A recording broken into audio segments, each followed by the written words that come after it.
I love Wednesdays for a really good reason. It's time for another Morse Code of Weather. Jacob Morse is here with more on one of the prettiest parts of a very cold North Dakota day. We know them as sundogs. It's like the bright side of the really bad. It's so cold we have to have 3 suns. That's the way I look at it, right? We get so many Sky Spy photos of these sundogs as well. They're so cool. Yeah. A lot of our coldest days, I hope, at least, are in our rearview mirror now. So I wanted to get this topic in before we get too far into spring, because there's a lot of cool things that we could talk about with sundogs, how they form, and all of the different kind of aspects of them. So we'll get into it with all types of atmospheric optics today, not just sundogs, we'll also touch on sun pillars as well. So all sorts of cool things that happen when the sunlight passes through the atmosphere, and there's some things that sometimes obstruct that sunlight. Now what we can get is with refraction and reflection. If you remember that from high school science class, there's a difference between the two of them. Refraction is when light comes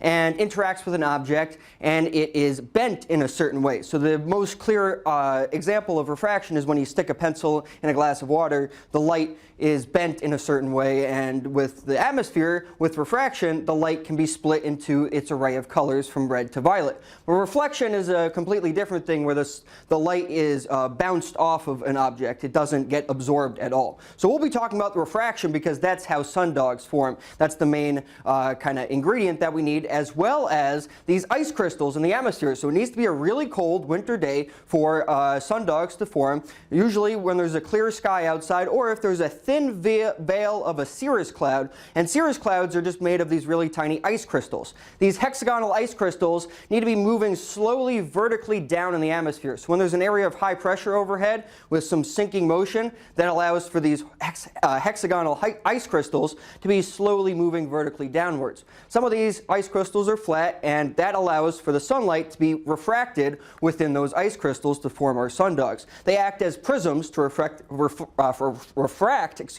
that light, and what we can get is halos around the sun and those bright spots on either side at 22 degrees away from the sun because of the shape of those hexagonal ice crystals. So this is what some of those can look like when they're floating around in the atmosphere. They're pretty much invisible to the naked eye, but they're really tiny, and they form when you get ice molecules congealing together on dust particles or other things in the atmosphere. And as they're floating around in the atmosphere, that sunlight gets refracted within them to form these beautiful sundogs. So we get these bright spots, again 22 degrees on either side of the sun, just based on the shape of those hexagonal ice crystals. We even saw moon dogs this winter. This was a great Sky Spy photo with, again, those bright spots on either side of the moon. And it happens when either the moon or the sun is really low on the horizon because it's passing through more of the atmosphere. There's more of those ice crystals for the sunlight or the moonlight to be refracted within.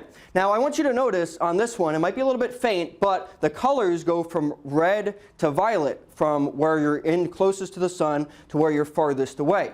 And we'll get into that in just a little bit, but there's also a bunch of different things that can form around the sun or around the moon when you have these ice crystals in the atmosphere. A bunch of different things can happen with an upper tangent arc, the halo around the sun that can form when you have enough of those ice crystals in the atmosphere. Now getting back to those colors going from red to violet, it also has to do with how much of each of those colors is refracted within the ice particle. So when we have the sunlight here, again, we're getting that 22-degree angle off of either side. The bright spot forms because that's where the most sunlight is concentrated as it comes out of those hexagonal ice crystals. Now the sunlight, there's a lot going on in this graphic, but I want you to focus on these 3 lines here. We have the red coming in at a certain wavelength into those ice particles, and the blue and violet comes out at a different wavelength. That's why it's reversed in that way. When you think of a rainbow, this color closest to the sun is violet, then it goes back towards red. So with the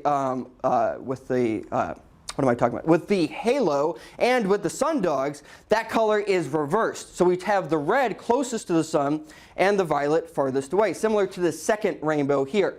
And that just has to do with when we have the light coming into those ice crystals, how it gets refracted. It can be refracted multiple times and in certain ways for the light to be in the certain order and the colors to be in that certain order as well. So again, we'll end on this beautiful photo of a sundog with a little bit of a halo around the sun as well. And the sun pillars form in a certain way, similar way as well, I should say, just based on the sun being a little bit lower in the atmosphere, allowing for the ice crystals to kind of refract that light vertically in the atmosphere and allow for some of the sunlight to be in like a pillar shape.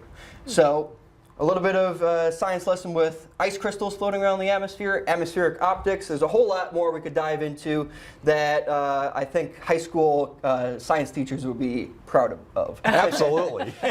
Yeah. We need the whole show next time, all right? Yeah. Yes, we need so the whole. much. I just want to whole keep show. seeing those pretty pictures because as much as I hate winter, those sundog pictures are beautiful. Yeah. And I know we can only have those when it's cold out, right? And it's the science behind it, being that we're science nerds. It's people look outside and go, oh, they're pretty, and they are. But what causes them? What is the driver behind them? And it's fascinating, Jacob. Fascinating job. Yeah. Great explanation. You're welcome. Thanks for being here, Jacob. Yeah.